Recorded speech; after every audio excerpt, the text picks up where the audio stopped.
We start a brand new study tonight. How is that? As we are going back to the Old Testament. You know, we're going to be in the New Testament in Sundays for a while. We're preaching through the Gospel of Matthew, and to tell you the truth, we'll be there for more than a year. So figured we ought to get some of the Old Testament there as well, because there are truths there. Romans 15 tells us that. It was nice and jingly. Yeah. So, sorry, it just sounds like angels coming to visit us, you know? And you all look kind of angelic tonight, too. We're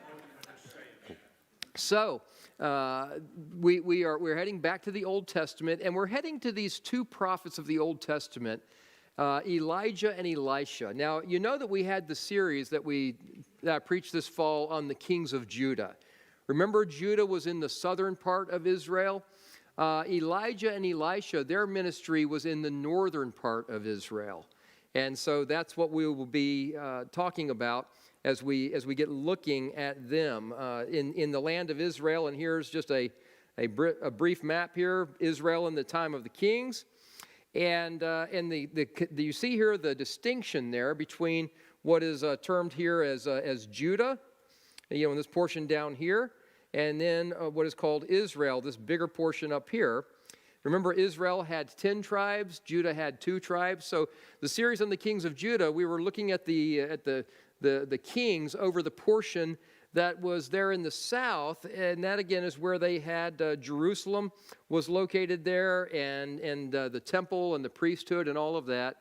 But in the northern part, this is where the 10 tribes were, and this is the portion that very quickly plummeted into idolatry when things got started. So that's what we are looking at as we begin. I'm going to ask somebody to shut that door. You have to almost hold that door stop up. It's flopping around, but otherwise the kids back there are going to be bothered by all of our crying and noise in here tonight. We don't want to bother the kids. Thank you. That door stop is broken. It wants to fall down. So, all right. That's what we're looking at in this series. Now, by way of background, just let me give you a little bit of understanding. When we talk about we talk about Elijah and Elisha, and we'll be starting, of course, of those two with Elijah, because he comes first historically, right? So he is who we start with, Elijah, the first. And when you talk about the period of Elijah, again, his ministry is in the northern part of the kingdom. His ministry is it starts about 875 BC. Maybe a little later than that, but it's fairly close, around 875 BC. And that's where Elijah comes in at. I want you to, as you think about this, let's talk about the time here, first of all, and the setting before we start looking at anything else. And in the kingdom of Israel of that day, again, our map there, this division had happened, and do you remember the date of the division when the Civil War happened? So Israel came into the land and conquered. You had the period of the judges. Finally, the people cried for a king, and they were one unified nation. They had a king named Saul, and that's the one that they wanted, God appointed, and he looked glamorous to start. He was a washout. But then God gave a king after his own heart. That was David. And David came after Saul. But David was not a perfect man. He had a heart for God, but not a perfect man. And because of his sin, there would be judgment that would follow. Part of that was the next king, Solomon, the wisest king who ever lived. And there we learned the really hard lesson. You can know a lot. You can know everything, it seems.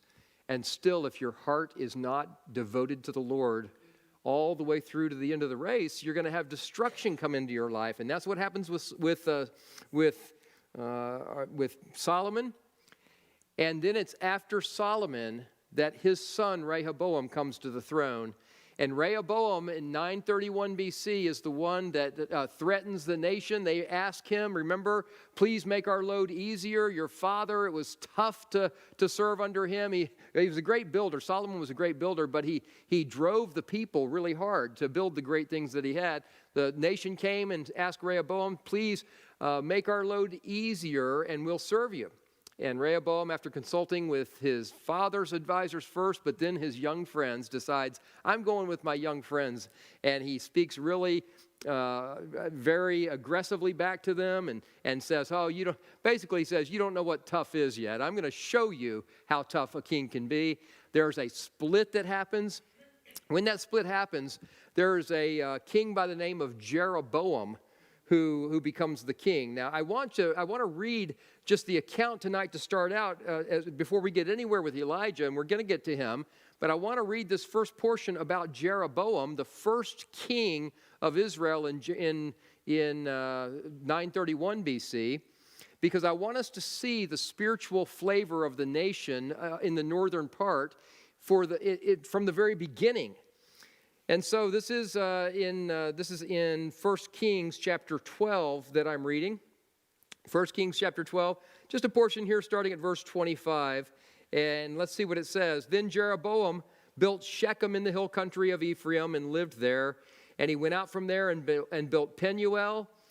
This is Jeroboam, the king of the north. Jeroboam said in his heart, and look what he says, now the kingdom will return to the house of David. If this people go up to offer sacrifices in the house of the Lord at Jerusalem, then the heart of this people will return to their Lord, even to Rehoboam, king of Judah, and they will kill me and return to Rehoboam, king of Judah. So King Jeroboam is a little unsettled because he's thinking, okay, every year there are feasts where all the Israelites are to go to the temple, and that's down in the south.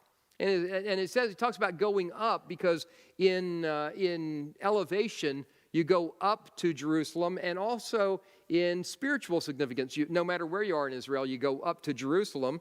So his concern is that when the people go up to the temple, there's going to be problems ultimately because the people will say, who is this Jeroboam guy after all? So the king consulted, and here you go. He made 2 golden calves, and he said to them, it is too much for you to go up to Jerusalem. Behold your gods, O Israel, that brought you up from the land of Egypt. He set one in Bethel, and the other he put in Dan. Now this thing became a sin for the people went to worship before the one as far as Dan. Now let me show you very quickly where exactly that's located. If you look here in this map, and let's just pull these guys here off of here, and that's in 1 Kings 12. Yep. So we are at looking here in this map, and let me just show you. Here is in this map Bethel, which is talked about where Jeroboam puts one of these calf gods, is down here on the very border between Israel and Judah. But the other calf is up here in the north at Dan. So all the way to the northern part, all the way to the southern part, what he does, he puts one of these idolatrous these golden calves on either end. And so he tells the people of Israel, don't you go down to Judah to worship at the temple. Here are your gods that brought you up out of Egypt. So go to one of these. And what happens, amazingly, is the people do this.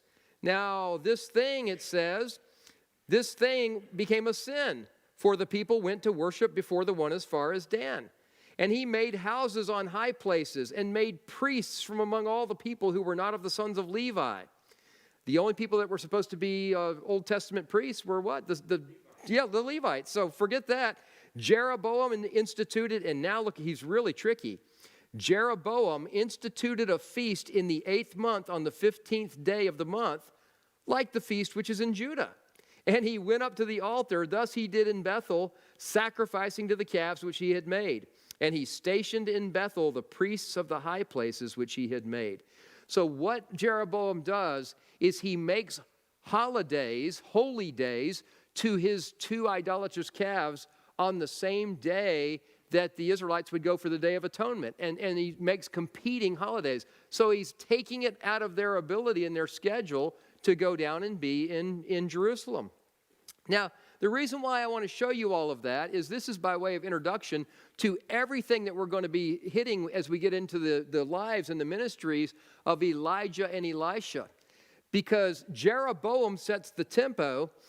This is the temperature of the land spiritually.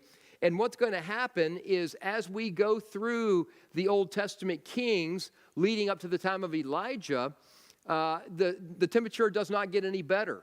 So it is a land in the north of idolatry. It is a land that very quickly loses the truth of the Lord in any meaningful way. The priesthood gets replaced by these pagan priests. The altars, they're worshiping these pagan idols that he's made. And because of that, as the years will go on, the north will fall deeply into just relativism, religious relativism.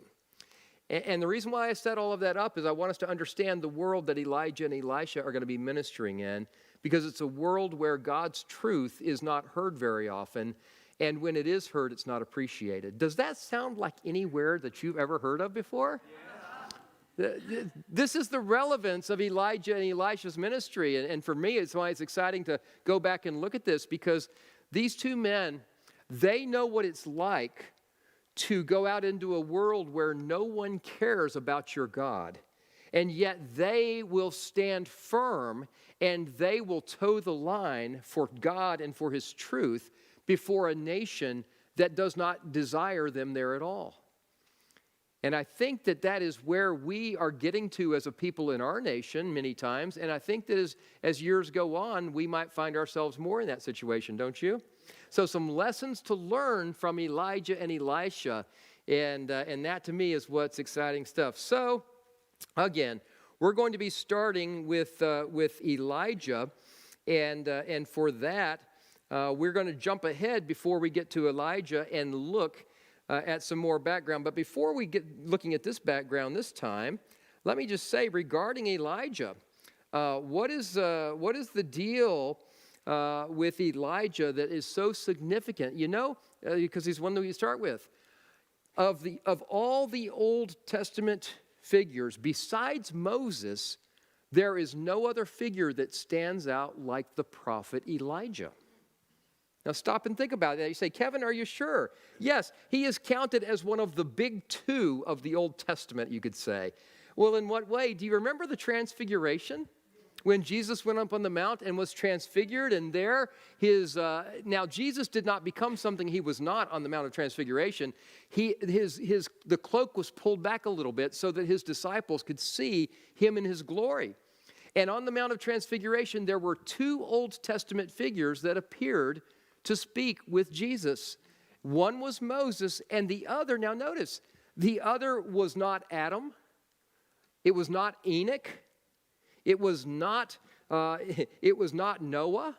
It was not Abraham, a friend of God, or King David, or anyone else. It was Moses, and of all people, Elijah, this prophet that we start with.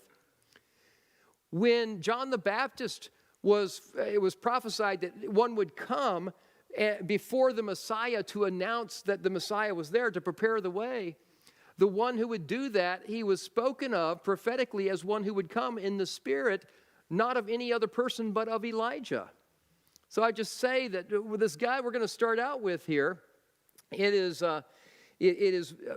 someone that gives us a reason to pause and take notice. This is a very significant person who is commended by God, and I believe that the thing that is so amazing about him has to do with the temperature that he is in around him spiritually, and how boldly and with what dedication he follows the Lord in the midst of a godless pagan culture. Now, again, to me, that excites me because all around you see that we are sliding in our culture into a more godless and pagan culture. What is being accepted as the norm is getting lower and lower all the time, and that which is is relative morally, of just do what you want to in any realm. We see those boundaries being pushed in just about every way imaginable all the time. And if you think it's shocking right now, if you could come back and check in 10 years and 20 years, I think we would be more shocked yet if the Lord doesn't return. I'm voting for the Lord returning, by the way. I just want to say that. But, we can't control that, can we? All right. So, Let me read now, just jumping ahead in time, to the time of the king that is reigning during the life of and the ministry of Elijah. And this king is, I guess we're going to back up to here, actually. Let's go here. Now we're going to look at 1 Kings 16. 1 Kings 16, and we're going to look at a portion starting at verse 29. We're going to just look at some verses about the guy who is the king, the man who is the king of the northern portion during the time that Elijah begins his ministry. He's a king by the name of Ahab. You probably have heard that name. Good old King Ahab. Ahab is the seventh of the kings of the north. There are 20 total. He's number 7 of the kings of the north. And he's the son, Ahab, the son of Omri, and we're going to read these verses. And the reason, again, we're coming into chapter 17 ultimately, I want us to understand and appreciate the circumstances that Elijah is in. So look at this, 1 Kings 16, starting at verse 29. Now Ahab, the son of Omri, became king over Israel in the 38th year of Asa, king of Judah. And Ahab, the son of Omri, reigned over Israel and Samaria 22 years. Ahab, the son of Omri, did evil in the sight of the Lord more than all who were before him. Now, stop and get that. He did more evil in the sight of the Lord more than all who were before him. He is king number 7. He is more wicked than all the kings that were before him, and that includes the king that we read about in the setting portion tonight, King Jeroboam. The king who said, hey, here are the 2 golden calves. Go worship them. And don't go to Jerusalem for the holidays. No, stay here. And I've got our own religious festivals. That King Jeroboam, who was so odious, turning the nation into idolatry. Ahab, the son of Omri, did evil in the sight of the Lord more than all who were before him. It came about as though it had been a trivial thing for him to walk in the sins of Jeroboam, son of Nebat. That's the first king. That was like nothing to him. Here you go. That he married Jezebel, the daughter of Ethbaal, king of the Sidonians. We know about Jezebel. We'll see more of her in this study. But this is an exceedingly godless pagan woman whose heart is filled with all kinds of murderous plots. Has how much regard for the one true God? None at all. He marries her, and with that influence, it's no surprise to see that he went to serve Baal and worshipped him.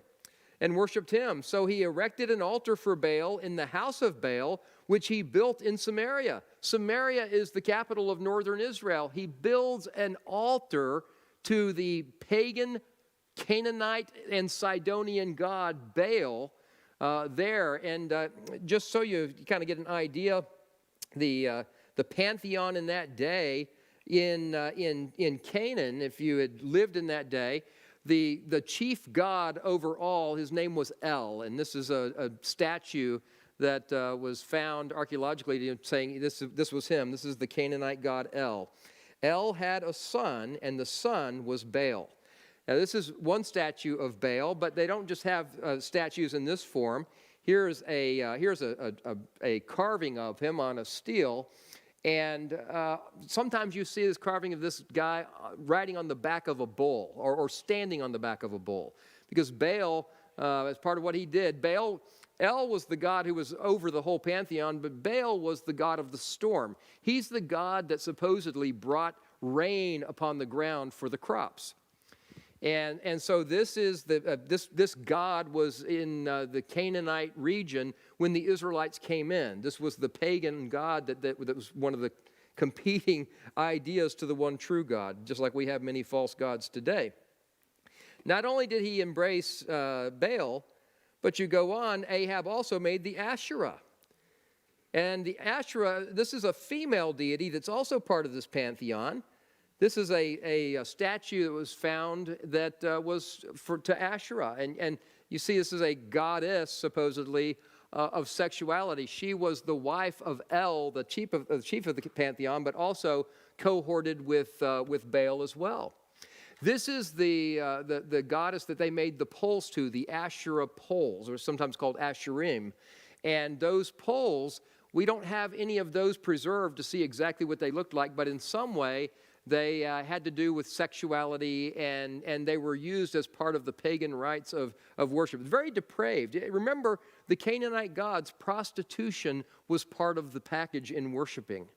So Satan had a real network put together there to capture these people.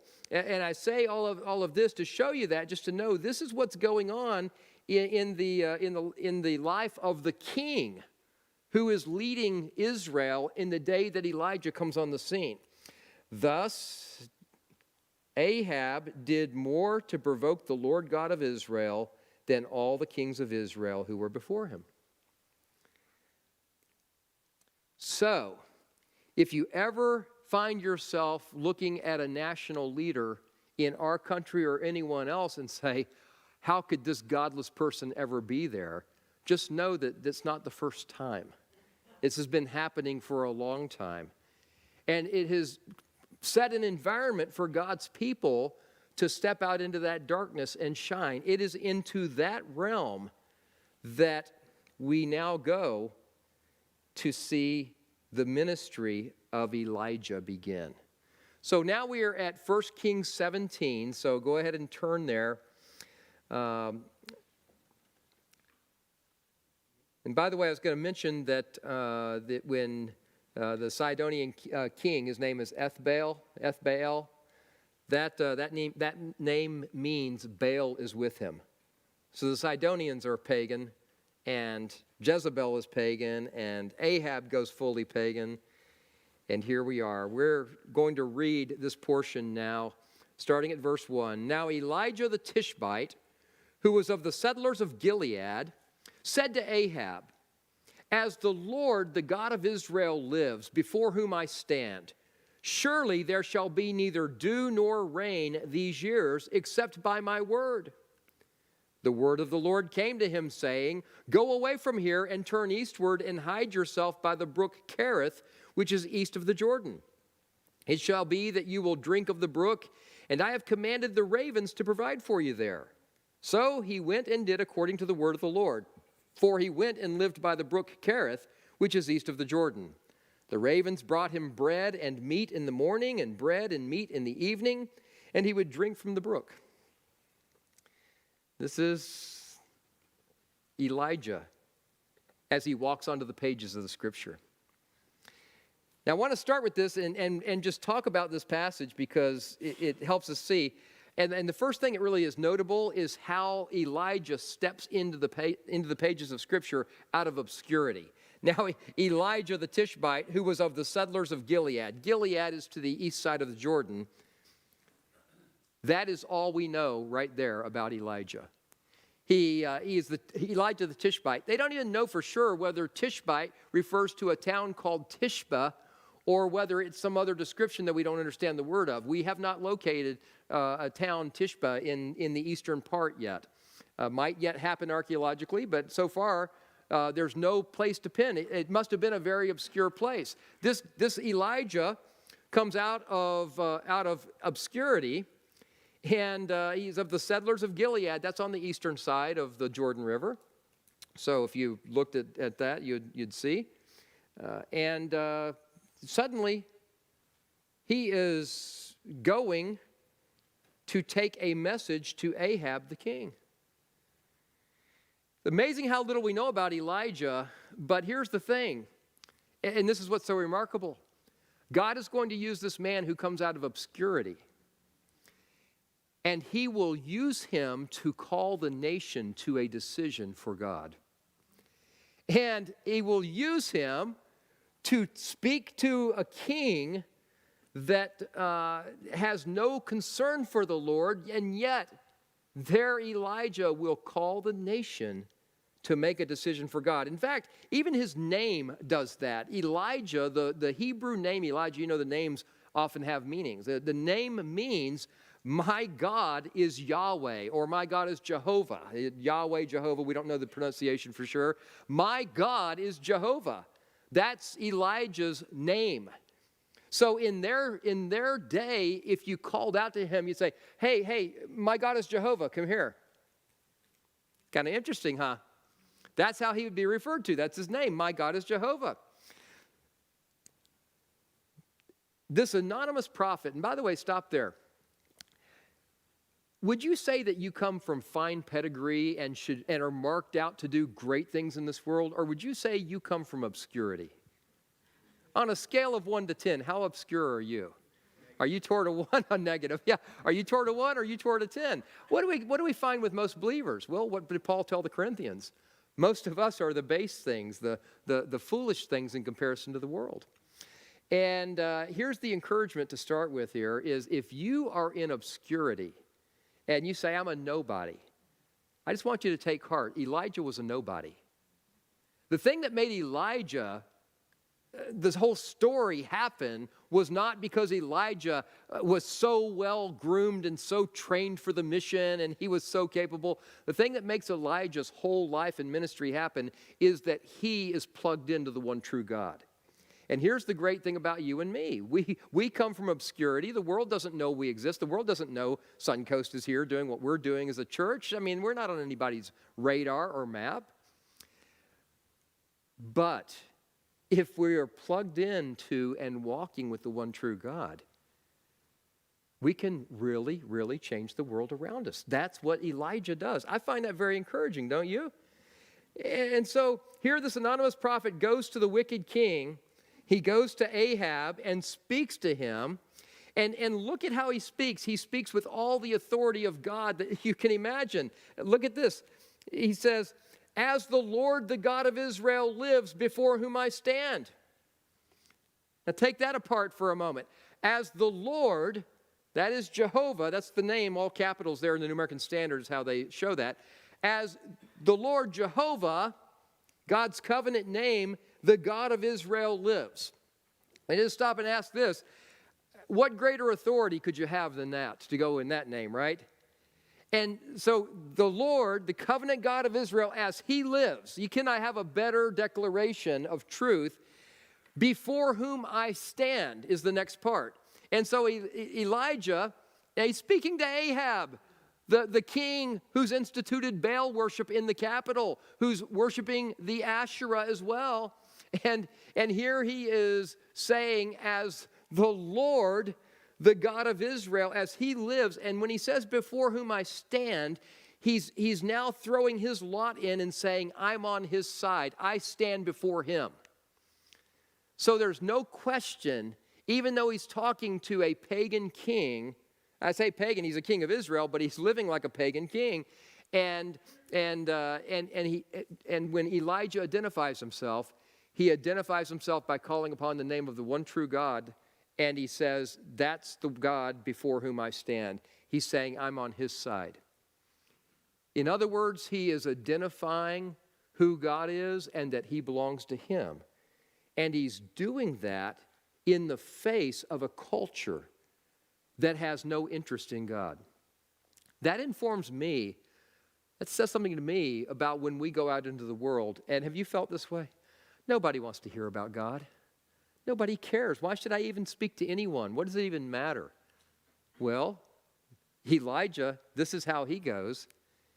And he boldly connects himself to the one true God and declares it.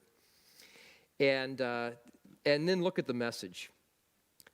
Surely there shall be neither dew nor rain these years except by my word. Elijah says, until I say so. And it turns out he's speaking with the authority of the one true God. He's been sent on this mission as a prophet. And not only will it not rain, it's not even going to have dew. Can you imagine that? And he's speaking boldly. I love, he's very straightforward in this message to this godless king. And look at the judgment. There's not going to be any rain. There's not even going to be any dew. Now, if you go through some period of time, we know it actually lasts more than 3 years. It goes 3 years. What's going to happen in 3 years' time to the nation if you not only do you not have any rain, you don't even have any dew? What's going to happen? Yeah. Okay, things dry out. Okay, what happens when things dry out? Yeah, people die. That's jumping. That's like connecting the dots. Boom, boom, AZ. So everything gets dry. So therefore, you don't have crops. No crops, and therefore if you don't have crops, you don't have food. If you don't have food, then you eat up what you've got in reserve. Once that's gone, then and then water's going to become scarce too. So this is going to be the situation.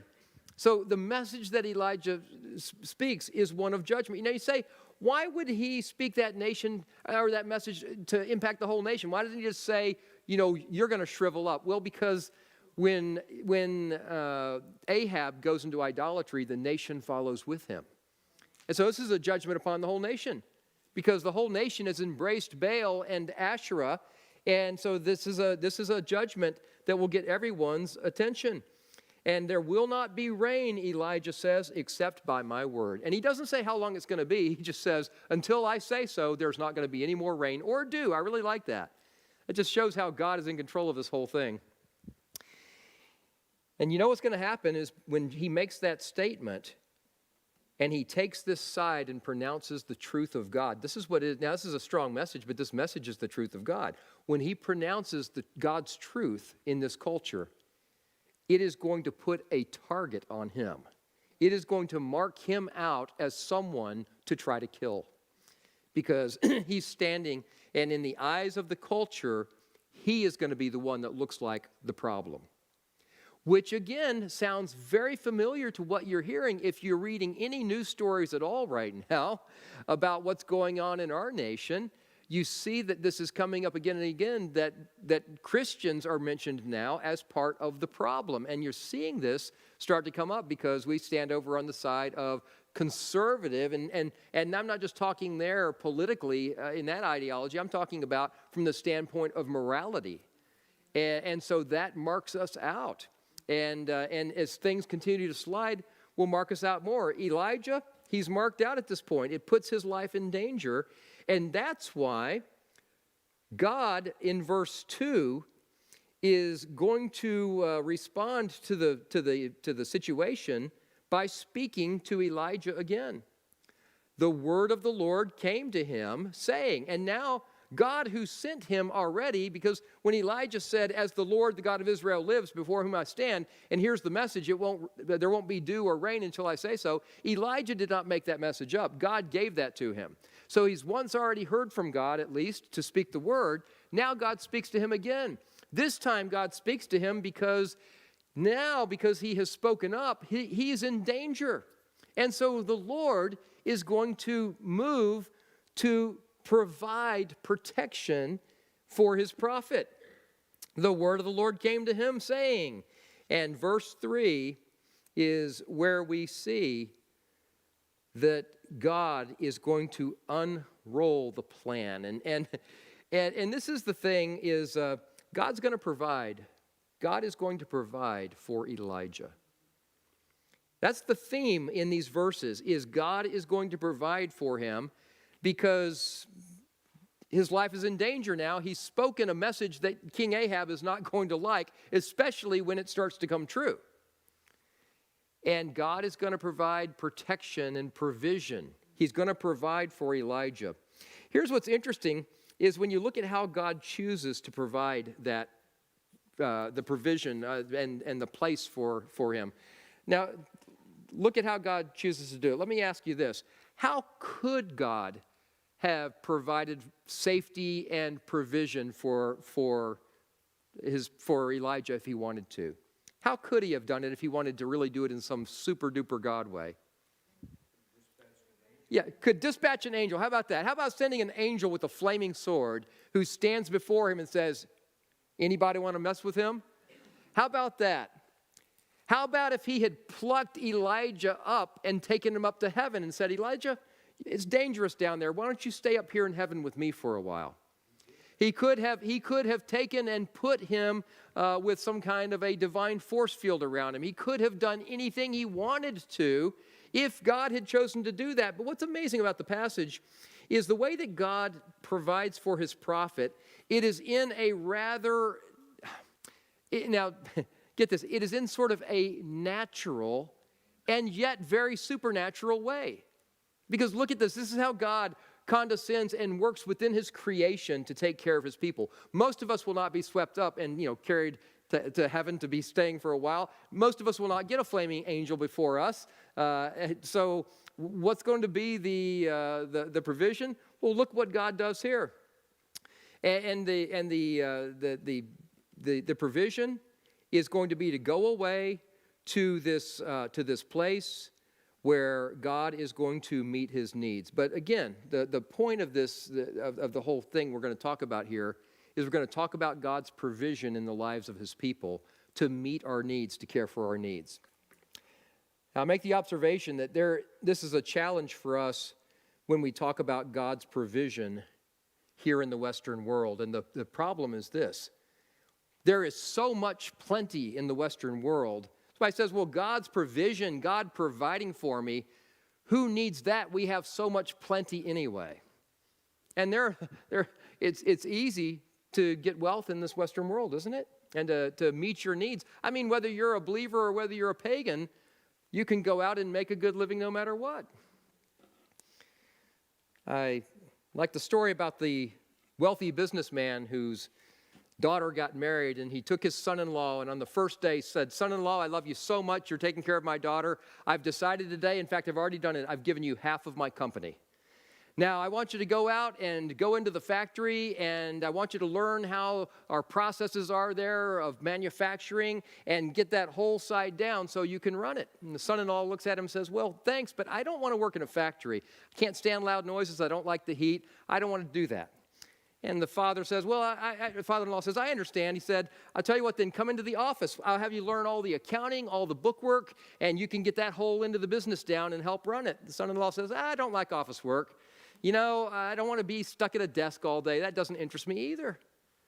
The father-in-law looks at him and says, what am I supposed to do with you? You don't want to go and work in the factory? You don't want to work in the office? What am I supposed to do with you? The son-in-law said, that's easy. Buy me out. It's so easy. It's so easy to acquire wealth in our culture and to have your needs met. That something we're really poor at in this Western world is depending upon God or being aware of how much we're depending upon God. Because actually, we're all dependent upon God. Yeah. Again, Jesus, Colossians chapter 1 says he holds all things together. That includes our bodies. It includes our hearts and our lungs. Everything that we have, God is holding together. So we're not going to ever say we don't need God. But the question is this, are we aware of that? And are we really looking for the kind of provision that God gives his people that is in this same class of what's happening? You know, I think if you look around in the world, we would see in some nations where there are people with more pain, more urgency. If you were to look at believers in Africa, if we were to look at believers in Muslim nations, if we were to look at believers in communist nations today, I think we'd see how much more desperately they understand the need to depend upon God to provide. And just encourage you to realize that that might change in our lives sometime. And are we ready? Are we ready to understand the need to depend upon God? Because that is so key, to depend upon God. So I want to talk about God's provision for Elijah and his life a little bit here out of this passage. And the first thing I want us to see is when God provides, he provides for those that are doing God's work. That is what happens. Look at the principle here. Elijah, God provides for him, and it's astounding. Hey, Elijah, God says, go away from here. Turn eastward. And he's sending him away to this brook where he's going to be provided for. But notice that the provision of God comes as Elijah is following God and serving him. Elijah has just brought God's message to the king at the cost of his life, it turns out, if the king can get hold of him. He's doing the work of God, and as he's doing the work of God, God is going to meet the need. I just want to pull this out, that God's provision, it entails God's work. That is, people who are walking with him, serving him. And if you're talking about the kind of incredible provision God does here for Elijah, How will people ever see that kind of provision in their lives? Like the wow miracles provision of God, if they're not walking with God and serving God. If they're just out, meandering around doing their own thing. Don't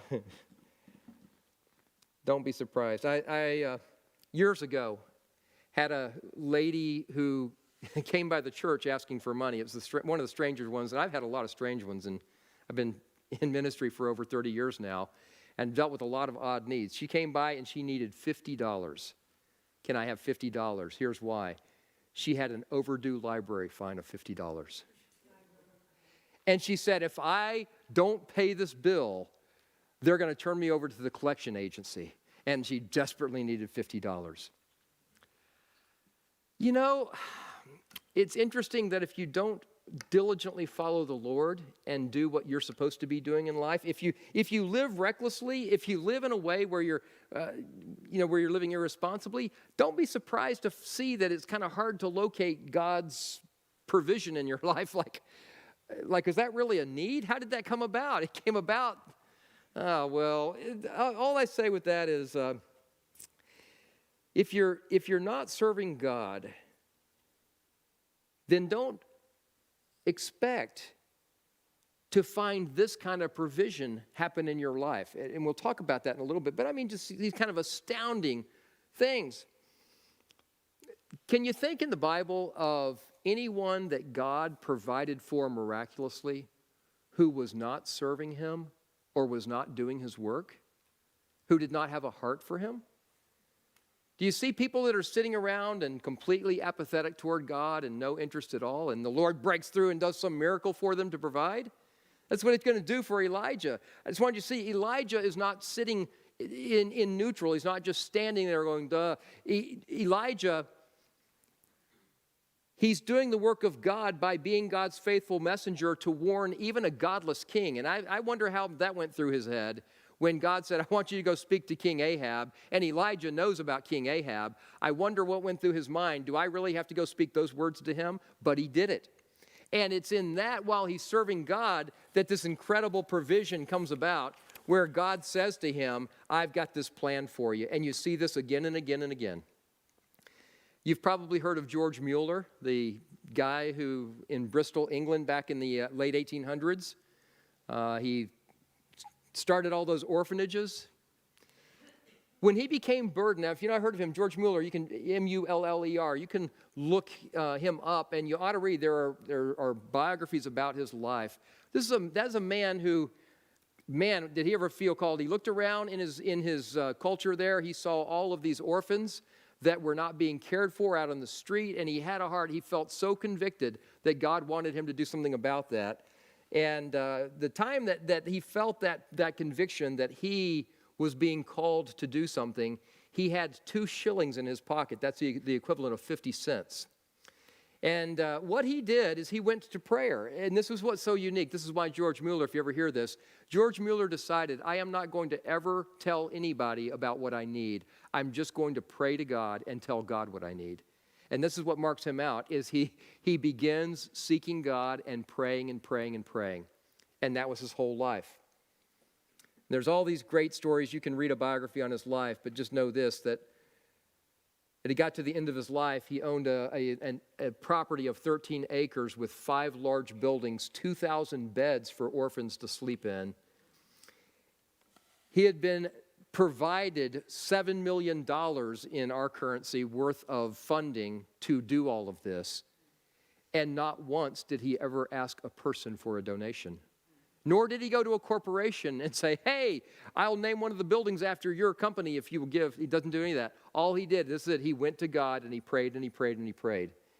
And he was doing the work of God, and there's all this great provision. And this is what you're seeing here with Elijah, who's doing the work of God. Get this, he's doing God's work, and because of that, God's provision has to do with a place. God has a place. God's work is being done, so God says, I'm sending you to a place. And so, go away from here, turn eastward, hide yourself by the brook Kerith, which is east of the Jordan.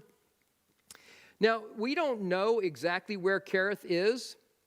Again, this is another thing. The Jordan River which is running down through Israel from the Sea of Galilee down to the Dead Sea or Salt Sea. It has, you see some tributaries there, if you can spot those on there, but there are some other smaller ones as well. The best guess is that it was somewhere in this area here that this would be. There are some tributaries that only exist during rainy season, but when the rain goes away, they dry up, so they're seasonal. And that's what it seems like this Kerith would have been, because the very name where he's sent to this place called Kerith, and the name Kerith means cutting, in the sense of it could be used and was used like a cutting in the ground, like a gorge or a valley. So you've got this cutting, this Kerith, that probably has a tributary that flows through it, it seems like, that is only in a rainy season, and then it dries up. This is where God tells him to go. It's on the eastern side of the Jordan, we know that. And this is going to be where God provides for him. Now stop and think. God has a place that he needs to go for provision. What if Elijah had said this? God, that's a long way to go. I don't feel like going out there and living in the outdoors. I'd rather stay here. I'm going to wait for you to provide for me here at my house. What would have happened? Yeah, probably he would have. This is the thing is understand that Elijah, he's got to get up and go to a certain place. I think sometimes when you talk about God's provision in your life, sometimes it might mean that we have to make a change out of a comfort zone. We might say, well, I'm right here, it'd be a lot easier, but we might have to change out of a comfort zone. He has to get up and literally go to a physical place, because that's where his provision and his protection is going to be, in a certain place. Go to this place out there in this obscure place called Kerith. So obscure, again, we don't even know where it is today. And that's where you're going to be. I think sometimes we need to look around and ask, are we in the right place? Maybe we need to change a place in our life. Maybe a place where we live, but maybe just a place where we work. Maybe a place, we've got to be open to that, God's provision. Again, I just mean comfort zone. Sometimes we hunker down and say, well, no, this is exactly how I want it to be. I've seen people that say, I'm looking for provision. We've had people, again, contact us and say, I need money. By the way, there are people you understand that they go down the list and call many churches, and everyone they give this story, I've called all the other churches, you're the last one. When somebody calls and says that, I know right away they're giving me a line, because the chance that I'm always the last one, it's not like our church name starts with Z. So I'm like, I don't know about that. But I had somebody call before, and they've got this really intricate situation where they have all these expenses, and they go through, and they tell me they're living in a nicer house than I am, and they have a new car, and they can't afford the payments, and they go through all of this, and this one lady, she's got 6 dogs and 3 cats, and I've got to keep them, and all of that, and I'm thinking, wow, sometimes we might have to get out of our comfort zone. And then there's this whole thing about God's timing, so God has, God's supply. God supplies. Let's look at the supply. And God's supply here, it's just amazing. So here's what you're going to do. Hide yourself by the brook Kerith. It'll be that you'll drink of the brook. So that's where you're going to get water from for a while, because it's not going to rain. So you're going to have a brook. And God says, not only that, but also I've commanded the ravens to provide for you there. This is very, very interesting. So day and night. So he went and did according to the word of the Lord. He went and lived by the brook of Kerith, which is east of the Jordan. And it's amazing. The ravens brought him bread and meat in the morning. Now, bread, the word for bread, does not necessarily just mean like a loaf of bread. It's a more generic word. It kind of be used sometimes like just the word food is for us. It could mean things like nuts or berries or grain. It could mean actual literal bread. But it's just a little bit broader in the use of that Hebrew word. He gets bread and he gets meat. So probably talking about grain and nuts and things like that. And then meat from these ravens. And they bring it to him in the morning and they bring it to him in the evening. Now the amazing thing is that this is happening by the mouth of ravens. Oh, by the way, this is George Mueller. Doesn't he look kind of goofy? This is the guy that God used to transform the nation around him at that time. Ravens, these nice black birds like this. If you know anything about ravens, they are not they are not birds that like to share. These are birds that go out and scavenge and grab things and fight over it. They're sort of like seagulls. We see seagulls at the beach where sometimes some little kid will, unwrap something, piece of some kind of food, and the seagulls descend, or even an adult. And this is the thing. This is not a bird that says, I've got this food, who can I share it with? That does not happen with a raven. A raven grabs something for itself to eat. But when you look at how God provides for Elijah here, the provision, it comes through these ravens that bring him twice a day, the morning and the evening, the food that he needs to live on. And then he's got the brook. This is how God supplies. Again, this is miraculous. It's natural in the sense that God's using ravens and he's using, here's the brook, the water, but it's miraculous in that God is ordering these things to work together in a certain way so that Elijah gets his needs met. Very, very unique how God provides for each person too. God does not provide the same for everyone. In fact, there's no one else in all the Bible that gets the Raven Express. This is the only guy that gets this. So God's provision in our lives is his people. Talk about God's provision in my life and your life. It will be very, very different. It'll be very, very different. When I went to Bible college, I told you about how God provided this phenomenal job for me at a law firm in downtown Miami. And I'd looked everywhere trying to find a job because I was falling behind on my payments. I was working at the school as the security guard of all things. They got all the buff guys to do that. And then, so I was doing that and then knew that I needed more money. I went out, I beat the streets, could not find anything for a week. Every day I was out looking. Came back to the college campus on Friday, totally defeated, had a message in my mailbox saying, come to the office. I went by the office. They said, yeah, somebody called from a law firm. They said they were looking for a student, and your name just came to my mind. So I said, I'll have this guy call you. I called that, went down to this law firm, huge oak doors on the 25th story of a skyscraper in downtown Miami, one of the top 10 law firms of the nation, 70 lawyers. Archie Fried, Stearns, Watson, Greer, Weaver, and Harris. PA. And I walk in the door, and the office manager walks me back to her office, says, sit down. She turns around and says, I want you to know two things. Number one, you have the job. Number two, I've already gotten a raise for you. She had negotiated a raise for me before she ever even met me. That job was my provision so that working part-time, I was able to pay off every penny of my college. When I finished college, I owed nothing because I had this job where I worked 20 hours a week. And I had to go back and forth to downtown Miami, and that was its own little trip of how I did that, but God provided. I had a roommate. This is how God provided for him. Every semester when it was time to make arrangements to pay your bill, he would go down to see what his payments would be, and they would say, someone paid your whole bill, you're done.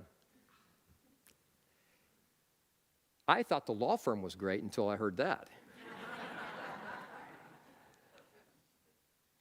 I'm working 20 hours every week going back and forth downtown.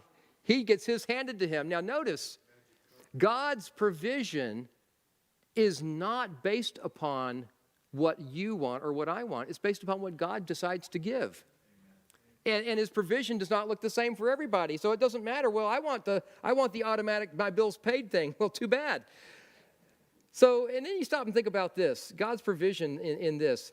How did Elijah feel about eating the things that were brought to him by ravens?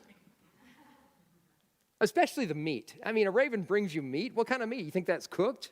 It's not bringing you like, oh, here comes some Outback Steakhouse. Get ready. It's bringing you some raw meat. So he's got to take this and cook it. Would you like to eat meat that's brought to you by a raven? Well, if you're hungry enough, sure. But would that be your number one thing, to grab something from a seagull? So just think of that, because that's what he was doing to live. And the thing is that I'm struck by with that is that it is so odd, but that is what God chose for him. Sometimes God provides for his people. God's supply in his provision, the way he supplies, is so unique and so strange. I was wondering who has the strangest story of God providing something in your life in this room, you know? Like, what is the weirdest way God ever provided for you in your life? I doubt anybody got ravens bringing you food, right? But did God ever do something to you in your life that was just so unexpected? Like, what in the world? So, think about that for a moment. Isn't that great that God does that? And he sometimes drops things in our lap that we're not looking for. And when that happens, just know that that's not something that everybody else will get. But God is working uniquely in every situation. It's the way he is. Time is running along. So the last one we talk about here, God's timing. And God has timing in this. The ravens brought him meat in the morning, bread, meat in the evening. He would drink from the brook. Everything was great. And it's like this whole thing comes. But you come down to verse 7. We didn't read this. You go down to verse 7. And verse 7 comes along. And the brook dries up. It happened after a while that the brook dried up because there was no rain in the land. So this great thing he had going, hey, God's meeting my needs every day. Turned out that this arrangement wasn't for a lifetime, it was just for a season. There was a time for a Kerith, and there was a time that came to an end. In God's timing, Kerith, that whole situation by the brook would not last forever. You remember in the story of the Israelites when they came out of Egypt and they were in the wilderness, God provided for them with manna. Manna, the Hebrew manna means, what is it? That's what they asked when they saw it. What is it? These flakes on the ground. You could pack them together, make a cake out of them, and like a pressed together cake. And that lasted. Well, how long did it last? It lasted till Joshua 5, when they ate their first meal, when they crossed into the promised land. And when that time came that they ate their first meal, on that day that they ate the first meal from the fruit of the land, the manna ceased on the day after they'd eaten some of the produce of the land, so that the sons of Israel no longer had manna.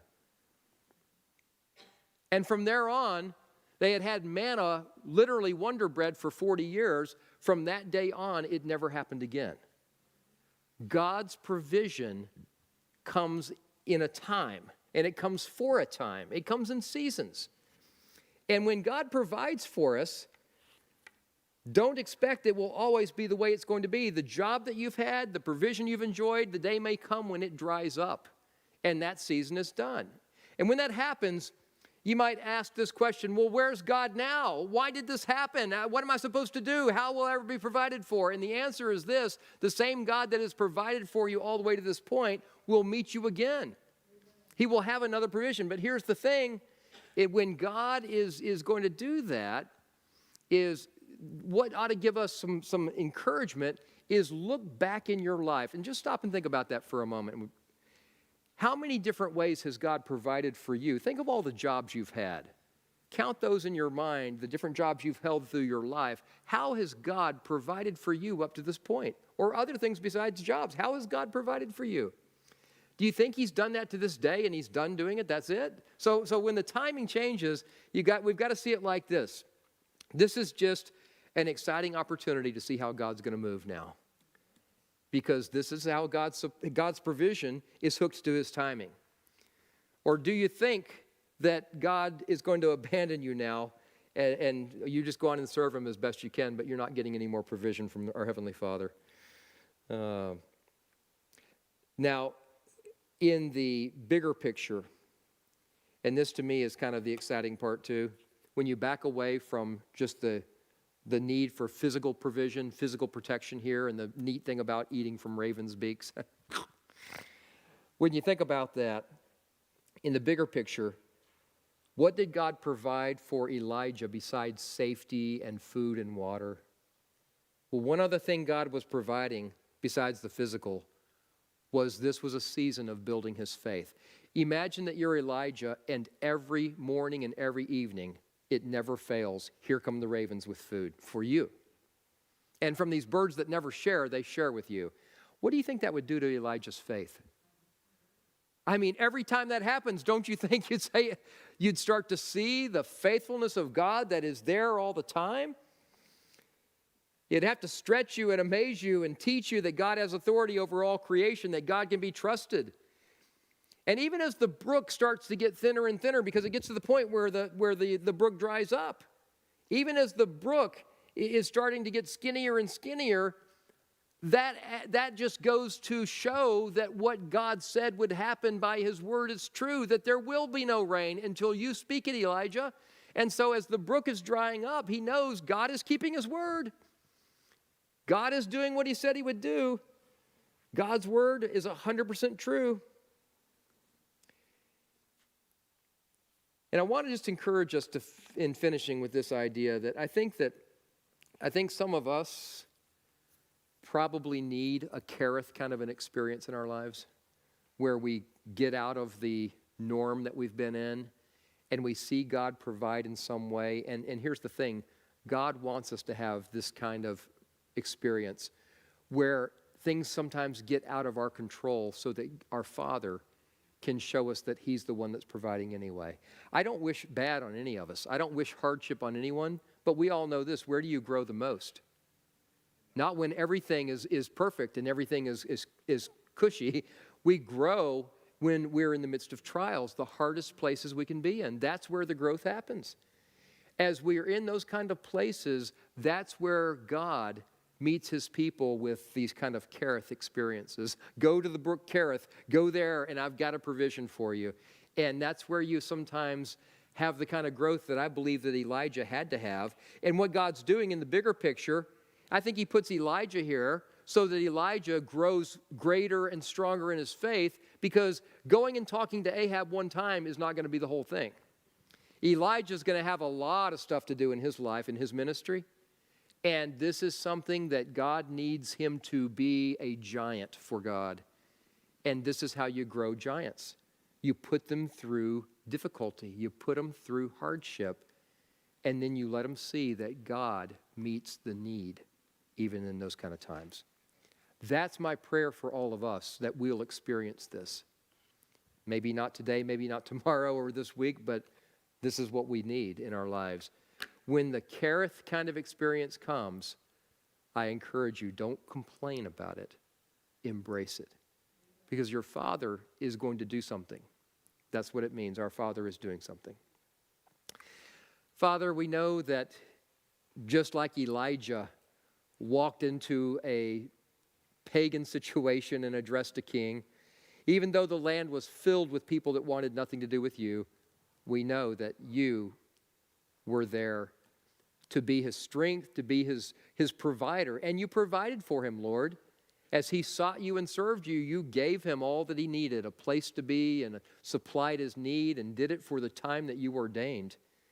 And Father, you were doing something there to build him up in his faith, and we need that for us. I pray that you would shake us up out of our complacency in our lives if we are just feeling like all is fine.